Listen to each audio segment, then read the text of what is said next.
Welcome to the Tuesday, May 26, 2026 meeting of the Larkspur Planning Commission. Let's take a roll call, please. Commissioner Chalmers, Yeah. Vice Chair Campbell, Here. and Chair Swisher. Here. Okay, you have 3 members present. Commissioners Wagstaff and Hull are absent this evening. You do have a quorum. Excellent. All right, so let's have a public comment on matters not on the agenda. Please come forward.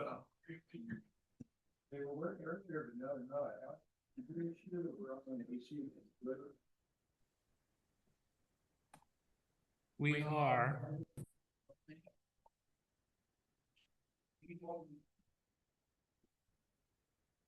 Do you want me to try the same system? Well, what you can do is look on Zoom and see the microphones going. And speakers, and they are. Yeah, I haven't unmuted, or I unmuted it to see if there was activity. What's it? I do see the microphone going up and down in Zoom. Just assume you're not quiet. I can set up closed caption. Check 1, 2. That's it. Thank you. Thank you. Good luck. You can stick. That's okay. Thank you. My name is Sheila Markowitz, and I'm adjacent to the house at 334. And primarily the reason I'm concerned is the drainage issue. Now, I don't even know if that has anything to do with properties being built, new properties being built and whatnot. But with these floods that we had, it would be easy to see that there's going to be less permeable land on their part. And their water might want to come our way. Is that something that the building commission looks into, or the building department? Because it's scary to me what we went through in January. What was the other thing? Oh, as far as privacy goes, if it's built the way they're proposing to build it, they have windows that are going to look down onto our patio, our deck, which has a hot tub where we enjoy privacy. And again, that's going to be gone. And these are, it might seem minor, but when you have a day-to-day existence that you enjoy and you paid for, how you live your life, it's a big thing. Aside from that, can you think of anything? Would you like to talk? Okay, got 3 minutes. Thank you, guys. Thank you. Yeah, so he doesn't have to get up. Yeah, get up. Just sit right there. You can stay seated if you'd like. Perform for the crowd. I know I exceeded my limit last time, so all I'm going to say is that there was something that I thought was very misleading last time in the plans that they showed. The side that faces us, we're at 340 Riviera. He made a point of saying, "Oh, it's got 2 bedrooms for the boys," but right smack in the middle, between those 2, is a large office, which is in the renderings. And I want to make sure you guys see that, because that's going to be where somebody works all day, his wife, and who knows who else will use the office. It's the highest point that they're planning to build. And it looks right down on us like we're a fishbowl. That's not right. Okay? When our place was built, it intentionally didn't put the windows or offices facing out to our upside neighbor, so that it wouldn't have that effect. We wouldn't be encroaching on their privacy. And it's kind of echoes what Sheila said, my wife, but even in a more broad sense, not just when we're out for the hot tub, which I need to use for therapy. I mentioned last time, I'm recovering from cancer, from pancreatic cancer. So I have to be real careful. And the last thing I want to say is the noise. We endured this on the other side when they did a big remodel a couple of years ago, and the constant nail guns and the hammering and the noise is incredibly. It makes me want to just crawl out of my skin, and it's amplified probably because of my medical condition. But there is something to be said for quiet enjoyment. I know that's in the law. Places are supposed to be able to enjoy that if you're renter from a landlord, for example.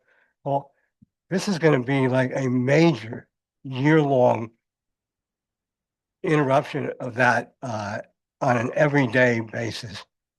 Perhaps not weekends, but that's a lot to endure. So I hope you'll take that into consideration too. They are building it up so that they'll be safe from the FEMA regulations, but not taking into consideration that that puts us further down and more visible. Thank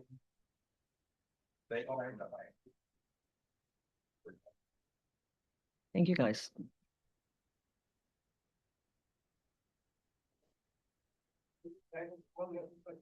After we find out without coming back into the next meeting, it's going to go forward on that day. Not far away, we will definitely. I'll do it right now. There's a website. There should be public notice of what's going to be happening that I think today was also a last minute Yeah. absence, right? So Yeah. Okay. Got it. Understood. Okay. All right. Public comments that are not on the agenda. Address that either here or on Zoom. If you're on Zoom and you want to provide a comment, please raise your hand.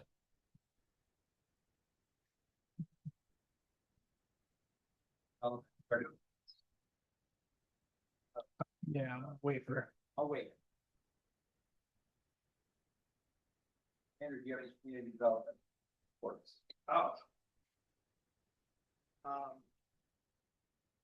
Yes, I do.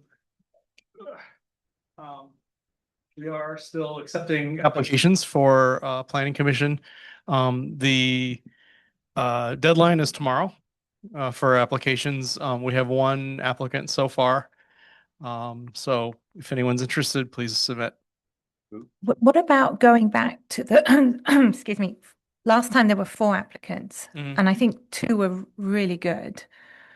Oh, you mean the And prior recruitment? yeah, Yeah, and I mean, is there a way we can just go back to the people who applied previously? And there wasn't, obviously, there was only one I'm not vacancy. sure what the procedure is for that. This is just information from the city clerk, so I couldn't say if we're able to actually go back and do that. It's not typical practice because maybe people change their mind and, but we do have it open until tomorrow at the end of the day. So that's really all I can say. Do we have who's I don't remember their name, to be honest. I saw it briefly yesterday, so. Okay. Yeah. And with that, I'll leave it at that.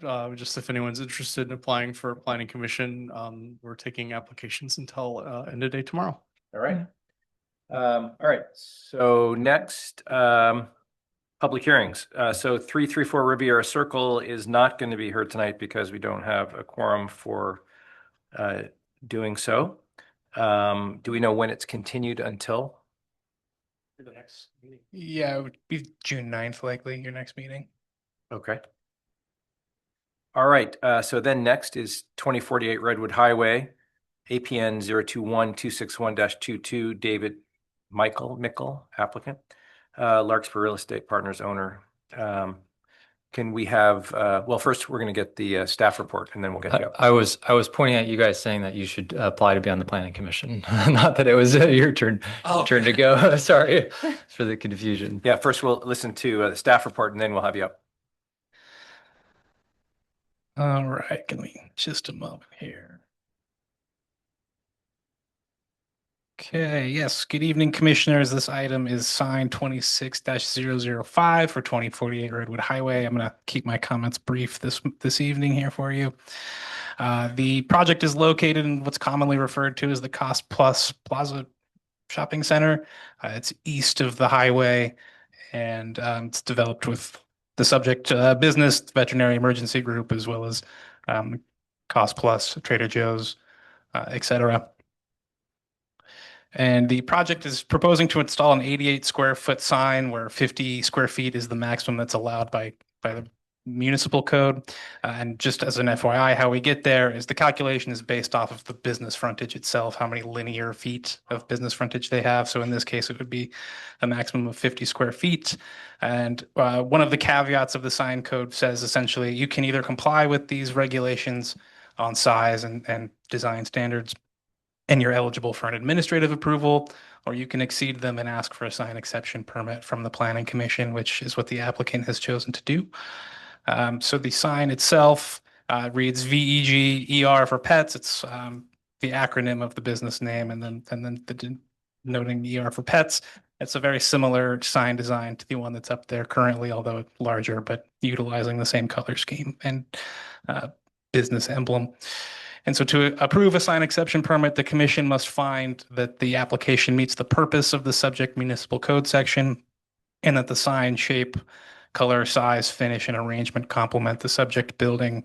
And in both cases, as noted in the staff report, staff has been able to make the findings required to approve such an exception request and is supportive of the request. You've received no public comments on this project to date. So with that, I'm going to conclude here and say that the staff recommendation is that you hold a public hearing, consider public testimony, discuss the project and approve the project subject to findings, conditions of approval, and a Class 1 CEQA exemption. Thank you. All right. Hello there. My name is David Michael. Thank you for your time today. I'm from SES Branding. We represent Veg ER for Pets, and we're located at 6001 Nimbs Parkway in South Bend, Indiana. Thank you for your presentation, Alex. That was well said. I just want to add a couple things. Like you said, the development's located east of the highway, so a lot of that visibility is not going to be for people on the highway or anything like that. It's going to be people going down the side streets off the highway. There is one shared multi-tenant sign for this development. It's all the same uniform color, the red and kind of like an off-white. It looks like a really nice sign. Just want to point out the Veg ER for Pets services they're more of a regional brand since they're a walk-in ER clinic for pets. So not a lot of people are going to be familiar with the area, the direct area of that location. But when you're traveling onto the site, you're looking for the red and white letters. You're looking for, and you kind of get that with the multi-tenant signs, the right colors, but every single brand on there is the same colors. So that doesn't really delineate the brands from each other. But once you do kind of look through the vegetation on site, you are able to get pretty decent visibility on the existing sign. Basically, the updates we're making to this sign is a rebrand. Obviously, they're going from veterinary emergency group to Veg ER for Pets. That kind of shortens our verbiage down a little bit. So the sign's going to be essentially the same length, but the letter height's going to go up. So you'll be able to see it from the roadway there that's adjacent to the parking lot, which is about 300 feet away from the actual storefront. So with a 300-foot setback and just a little bit taller letters, it's clearer to read. It'll be easier to understand. You'll be able to understand it and identify it faster, especially if at night you're having a problem with your dog, you're trying to find where to go really quickly. And that sign it's a good contrast and has those colors that kind of demonstrate that there's an emergency service there that's also a 24-hour service. So very helpful for the community in those ways. And I'm here if you have any questions. Thank you. Thanks.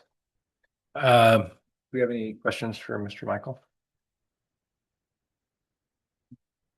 Josh? No. Yeah. We'll change. Curious why they don't call it emergency veterinary group, because Veg ER sounds It like does sound a bit. it's a weird name. It's veterinary emergency group. Yeah, yeah. Veg ER for Pets. Yeah. Veg, vegetables. Yeah.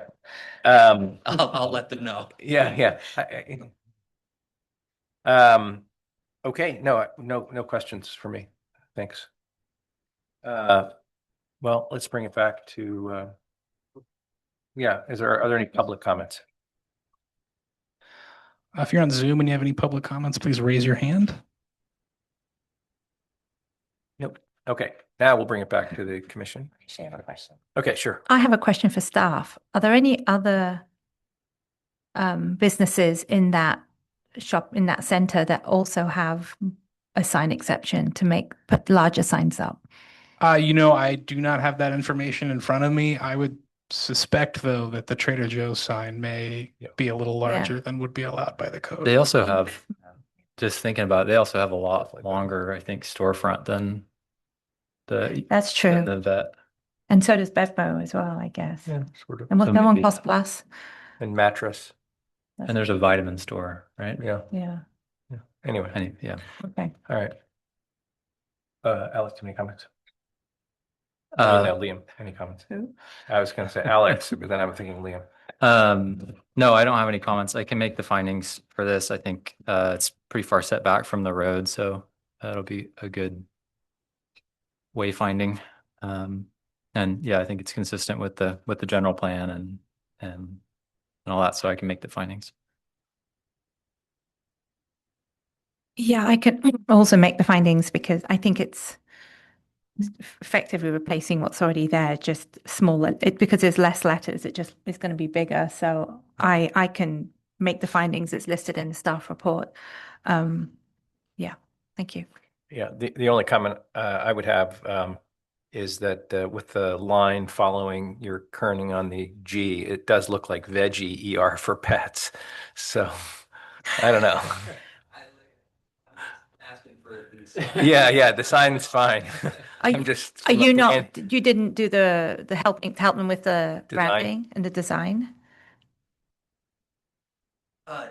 No, sorry. So they have their own Yeah. sign family. We did help them create it, but it was mainly led by them. It's their Yeah. brand. So we kind of put everything together for them in a nice package, but they Sure. created the brand Yeah. themselves. Fine. Yeah, because like veggie ER for pets.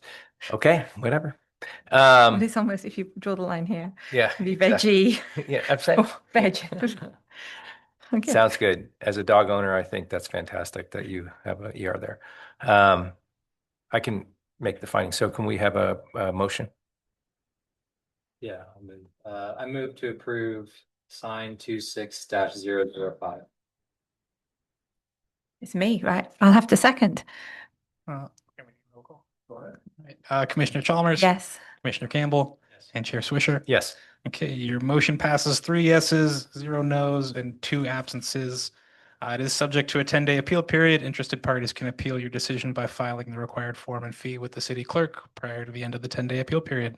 I realized that my microphone wasn't on, but I did just move to approve sign 26-005 for the recording. We heard him up Yeah, here. yeah. All right, thank you. All right, next up is, hold on, where's my husband? Boom, boom, boom, boom, boom.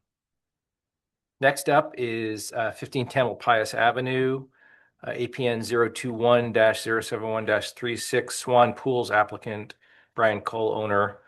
This is a public hearing request for design review to permit a new 680 square foot in-ground pool, a slope use permit to allow approximately 120 cubic yards of cut in conjunction with the proposed pool. Can we have the staff report? Yes, one moment.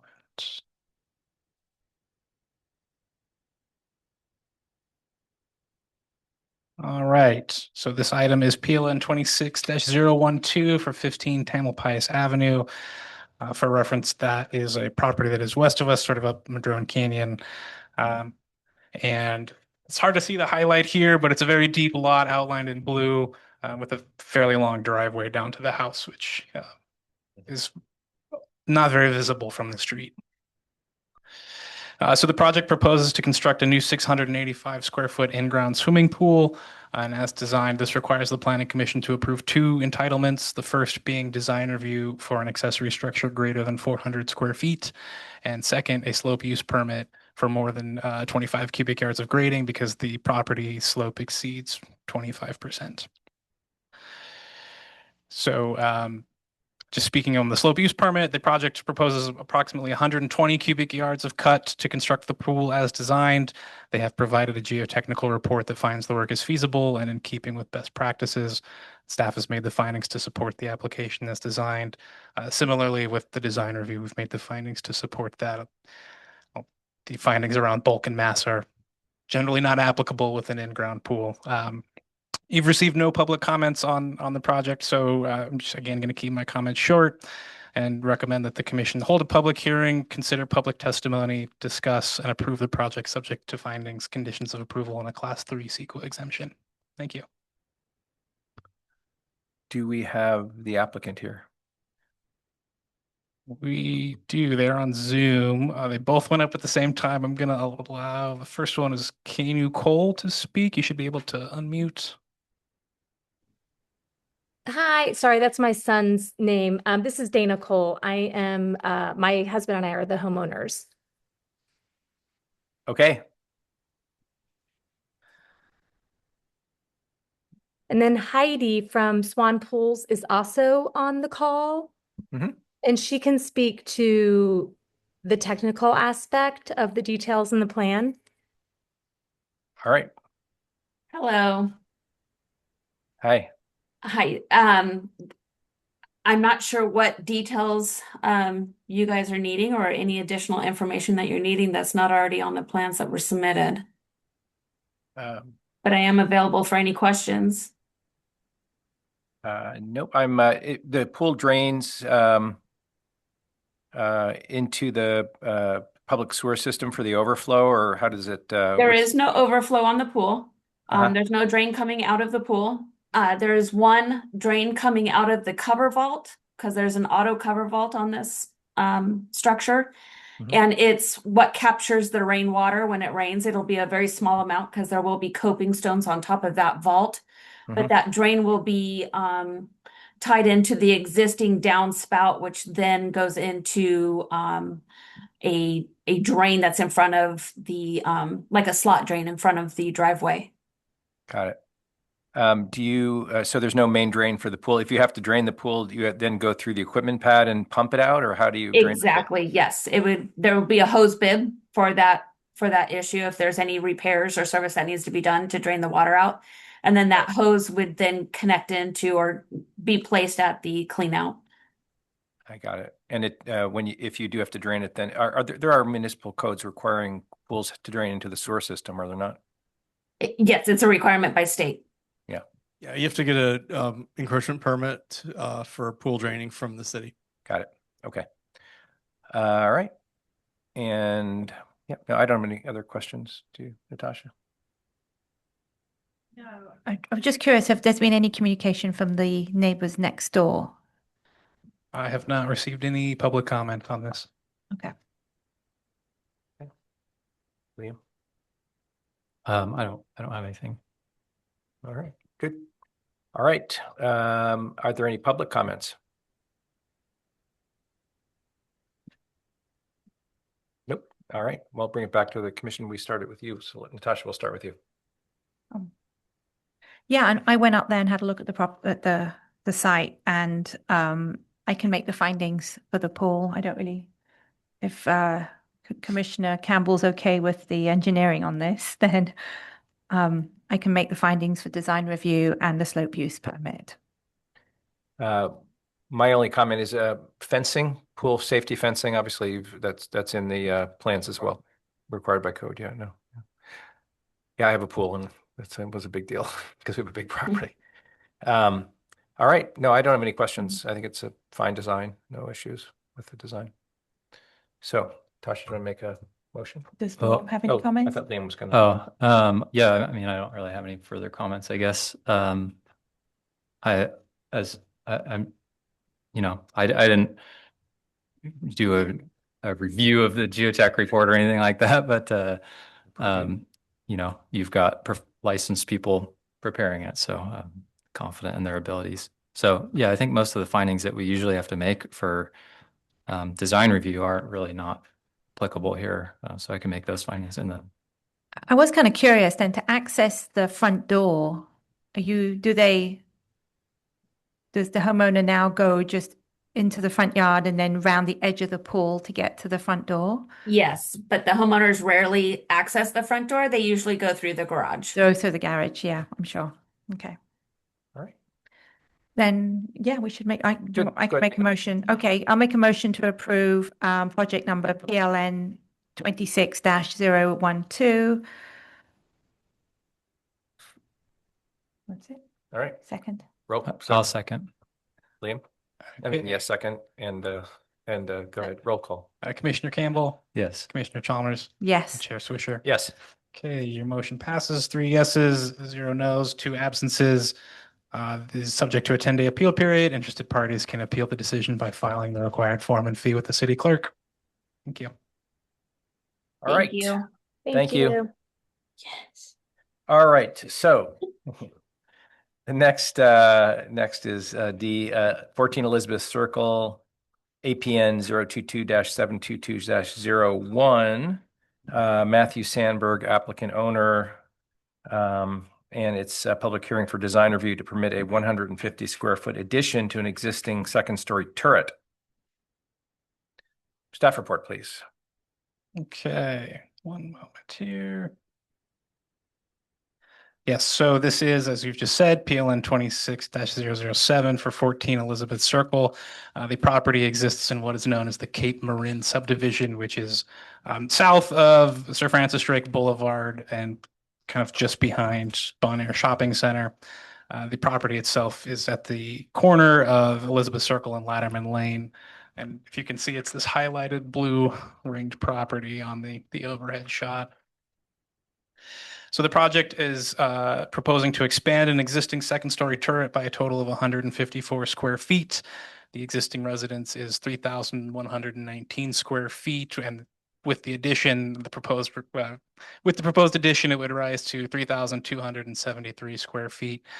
Design review is required because it is a second-story addition, and I'll have a slide on the elevations later, but you can kind of get the gist of it from up here. The existing turret is shown here with this red shading in top. All of the red hatching is areas that will be demolished. And then the new turret is shown directly underneath that image. Here are the floor plans. There's no changes proposed to the first story. It's just an expansion of the second story. And it's, oops, excuse me. So the existing turret operates almost like a vaulted ceiling for a restroom directly beneath it. So there's no floor inside that turret. This would change that and create a larger floor area in what is an existing family room. And here are the elevations. Again, everything that's proposed to be demolished is shown in the red hatching. And then the new turret is shown on this slide. It would match the existing height of the residence, and it would not expand the footprint. And it would face out onto Latterman Lane, so it wouldn't be looking directly into anybody's backyard, or there's no privacy concerns, I should say. So there is a bit of background here that we discussed in the staff report. So the property is zoned PD, which stands for Planned Development, and like I mentioned, is subject to the requirements of the Cape Marin Precise Development Plan. That precise plan provides development standards for the subdivision that are a little different from your standard R1 development standards. And so like in this case, the allowed floor area for those properties is 0.7 as opposed to 0.4. It does not identify setback regulations for the individual lots. It only speaks to setbacks for the entire development. And those are setbacks from the bike path and the creek. So per the municipal code, standards for lot area coverage, FAR, setbacks, etc., in a PD district shall be the standards of the zoning district governing uses most similar in nature and function. And it references for detached single-family residential developments, the R1 district standards apply. I bring that up because it is a corner lot, so the R1 development standards would require a 10-foot setback from the property line adjacent to Latterman Lane versus 6 feet for an interior lot. And the property is constructed with a 6-foot setback. So, strict application of the code would be problematic as it's a corner lot. It would require the turret design to be altered. And there are some knock-on effects from strict application. You would essentially create a situation where corner lots in that subdivision have a portion of the residence which is legal non-conforming. So should somebody come forward with a redevelopment of their lot or an addition or something, there may be unintended consequences of essentially forcing them to demolish several feet of their residence in order to comply with that 10-foot setback.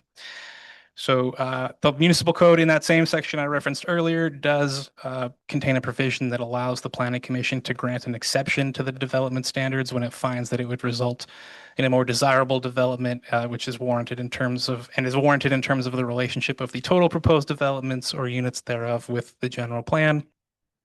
So in addition to the design review request, staff's also requesting that the planning commission deliberate and determine if such an exception should be granted in this case.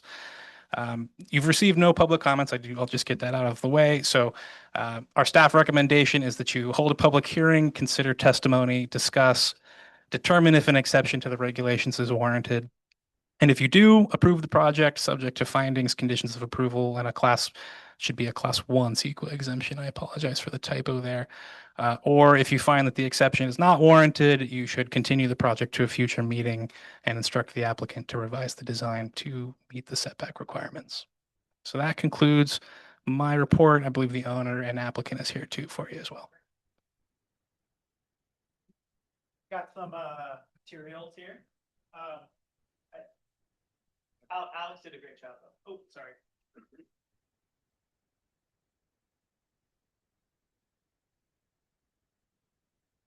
Hi, my name is Matt Sandberg. I'm the owner. I've printed a few materials that I wanted to share, and Alex did a great job of describing the project. I'll just hand these out to you guys too. This is with the help of Jim and I. I got 2 more here too. So if y'all could just turn to the page with the map on it, I just wanted to address the setback question. I didn't come here to root on the Blue Jays. I was at a Little League game right before this. Yeah. But it's in the public record now, so That's right. you're on the record. Go Jays. So in the map there, what you'll notice is the property line setback, as Alex mentioned, is the 6 feet. But there's an HOA common area that separates my home from Latterman Lane, which actually creates the total space between my home and Latterman Lane is actually 12 feet. So the way that the way that Cape Marin is designed is there's small lots with fairly large homes, and there's a lot of HOA managed common area that sort of runs along the side of streets, and it makes for a nice, gardens and landscaping and things like that. So even though I am a corner lot and my street side setbacks are less than the R1, it is, if you include the common area distance from the street, it's over the 10-foot minimum. And just historically, if you look on the next page, there's several precedents for this with various properties in Cape Marin that have been built kind of on the existing footprint of the structure and what was built in 1990. Most of the neighborhood was built between 1989 and 1993, something like that. So I think that's pretty much everything that I wanted to cover. Actually, if you go to the next page, I also, as part of the application process, received HOA support, HOA approval from the Cape Marin HOA. I think y'all may be familiar with the HOA. It's a fairly strict HOA in terms of their architecture approval. And then also all of my immediately adjacent neighbors have signed off with their approval of the project. So I've got, HOA and neighborhood support. Thank you.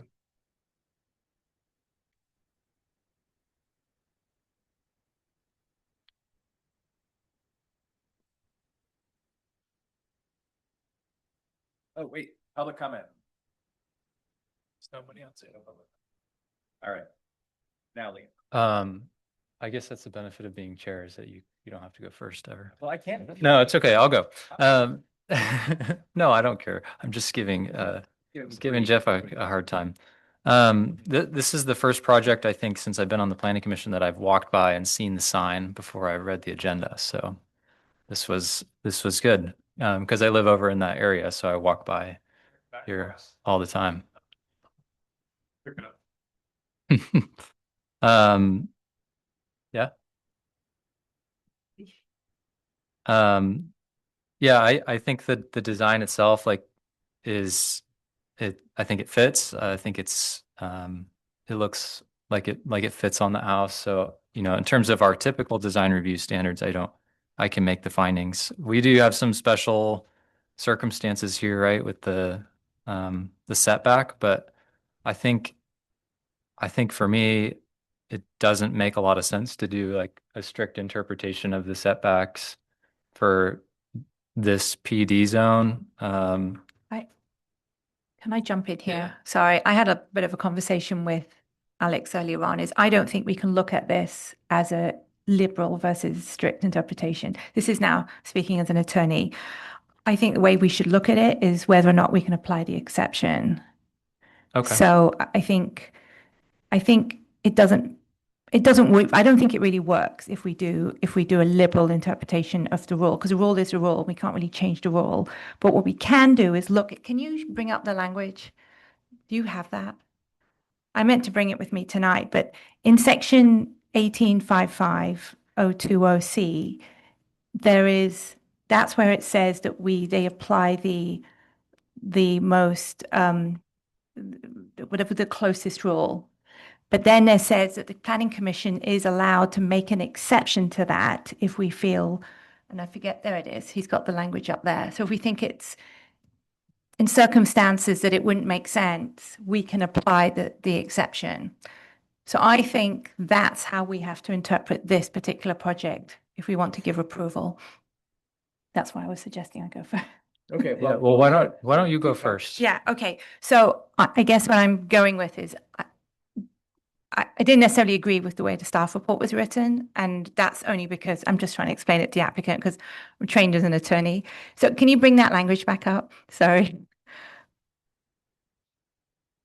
I don't think we can make a liberal interpretation of a rule that's pretty clear, but what we can do is look at the language in the code that allows us as a commission to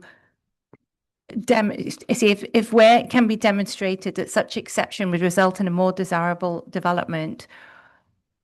I think what you've presented is a really nice design, and we can make this design review findings, and it wouldn't make any sense to have to force you to push everything back to 6 feet because you're already out there.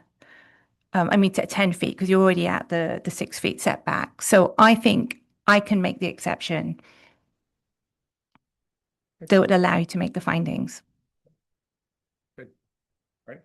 Okay, yeah, I mean, that makes sense Does to that me. make I think sense? it Okay. results in the same outcome. And I think honestly, if the turret had been shifted back to meet the 10-foot setback, we might have design review questions because it would sort of be a funny looking building. Yeah. Right? I mean, so ultimately it makes it, I forget, can you pull that language up again, Alex?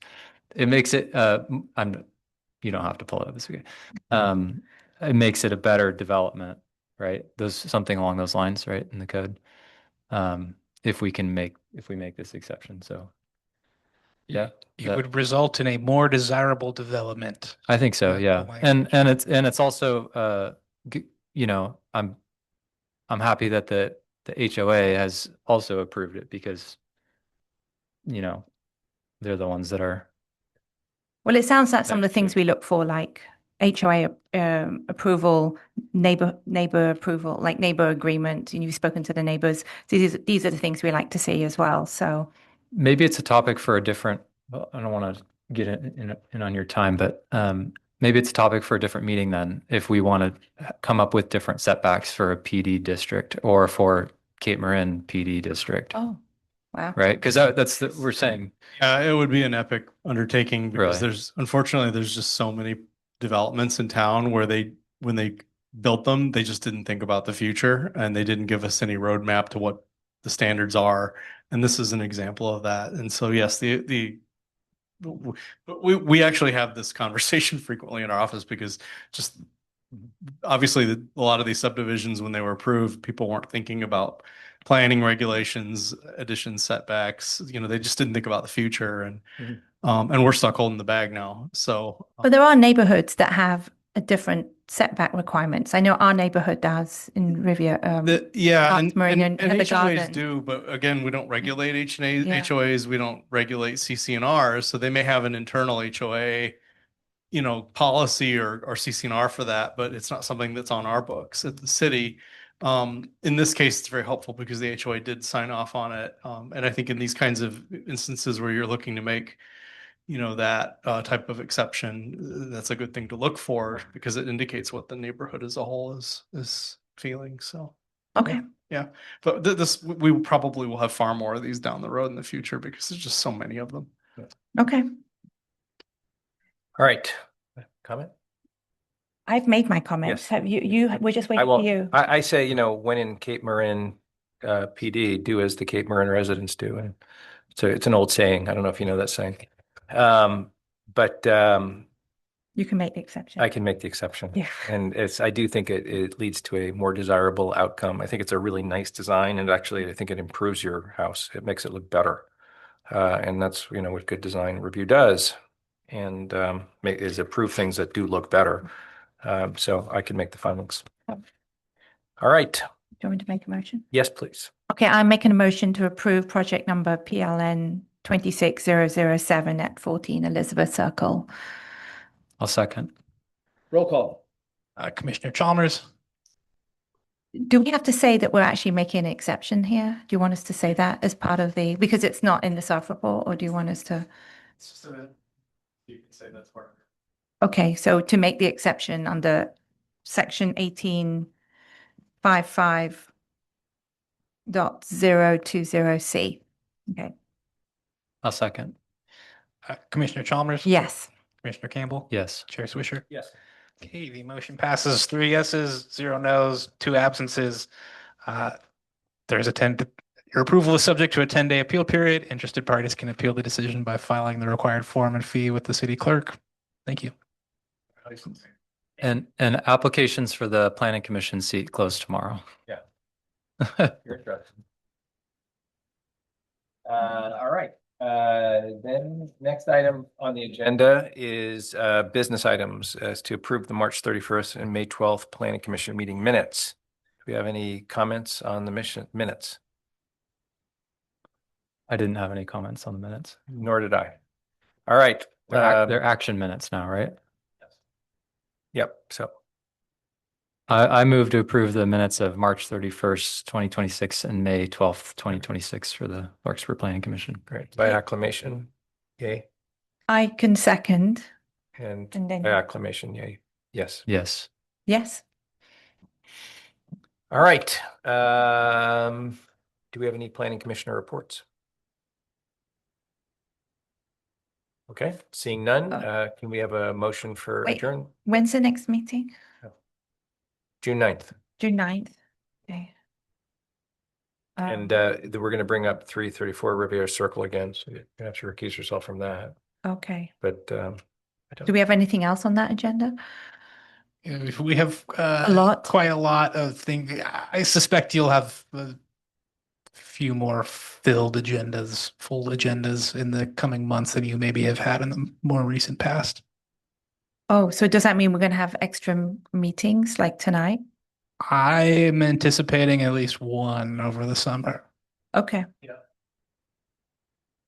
Okay, all right, Okay, July 14 is a. all right. Can we have a motion for adjournment?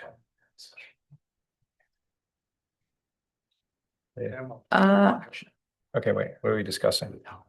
I think they're talking about the next meeting. Oh, okay. You're not here. But July, I won't be here. Yeah. Oh, July, you won't be here. You're all available on the 9th, June 9th. I'm looking right now. Okay. I'm here for the 9th of June. Okay. But we'll be down one, right? Isn't Tamara's term up May 30th? I think June it ends with the fiscal year. Yeah, I believe it's the fiscal year. Yeah, I think she's. So June 30th. And you don't have bylaws. Some agencies allow you to stay until someone's appointed. I don't think she'll stay. Can't force you to come to a meeting. Some countries you can. Say. All right, I move to adjourn this meeting. And I'll second. Yeah, I'm available June 9th. Good. All right. Great. Again, by acclamation, we're adjourned. Yes.